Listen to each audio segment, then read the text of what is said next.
Hello there, creators of the world. Today I would like to take you through a very nice project. I learned this while watching TV in Toronto earlier on this year, and I was so mesmerized about it I decided to make this myself.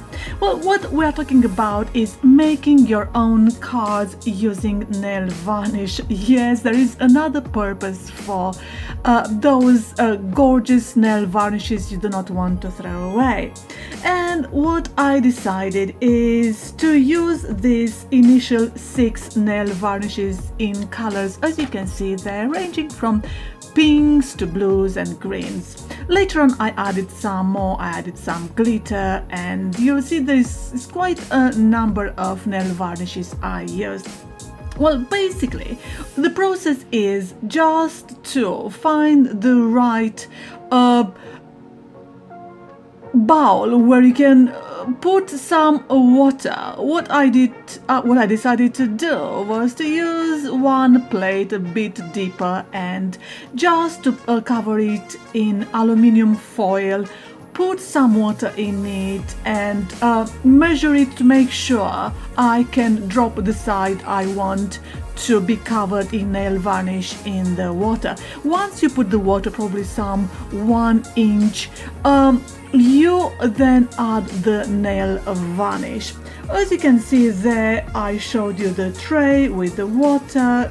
Then as I checked for the size to make sure that I'll have enough space for the card to be dropped in the water, I mean the side of the card I want to cover it in varnish. Then you have the results of the 2 cards. One card is covered more in pink, the other one more in blues as I wanted. So I then let them to dry.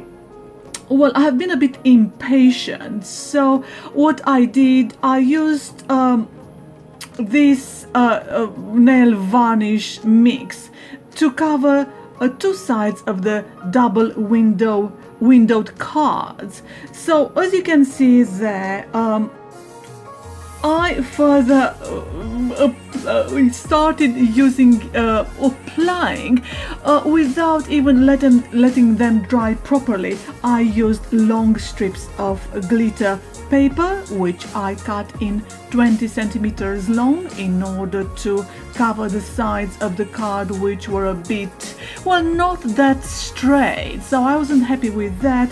Then I used the transparent piece of paper right in the, well, it's not a paper, it's a PVC something, the card where it says "with love", and I fixed it with the double-sided tape, which I purchased it from Poundland, and I cut it in very small squares, probably 5 millimeters by 5 millimeters.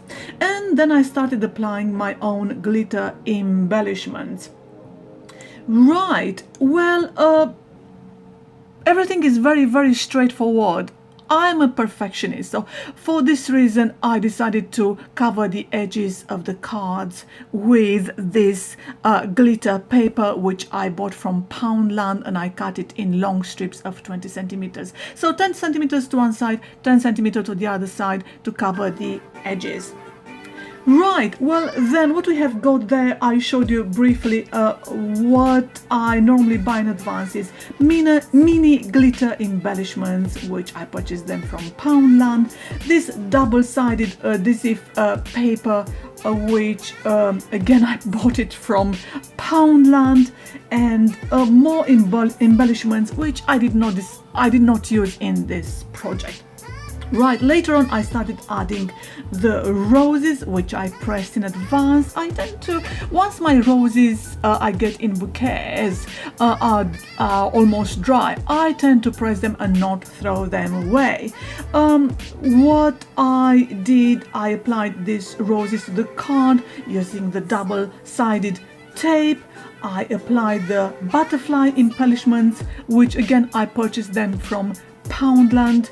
And later on I decided to use even more dried petals to cover the mistakes I made and I could not cover with the acetone. As I said, I want to be very fast on this project, so I hurried everything. Anyway, for a beginner, I would say it looks pretty good, don't you think so? These are my first 2 attempts, and surely I'll be doing more personalized cards in the future. Of course, it's not worth doing this kind of personalized cards showing your creative flair for everybody. It is for a selected few. You choose to dedicate this time. After all, can take probably anything between 20 to 30 minutes to do this, maybe even longer. So, as ever, thank you very much for watching this clip. Thank you very much for your positive comments. Keep in touch with me via the social media or here or via my website. And have a very nice day. Thank you for watching. Bye.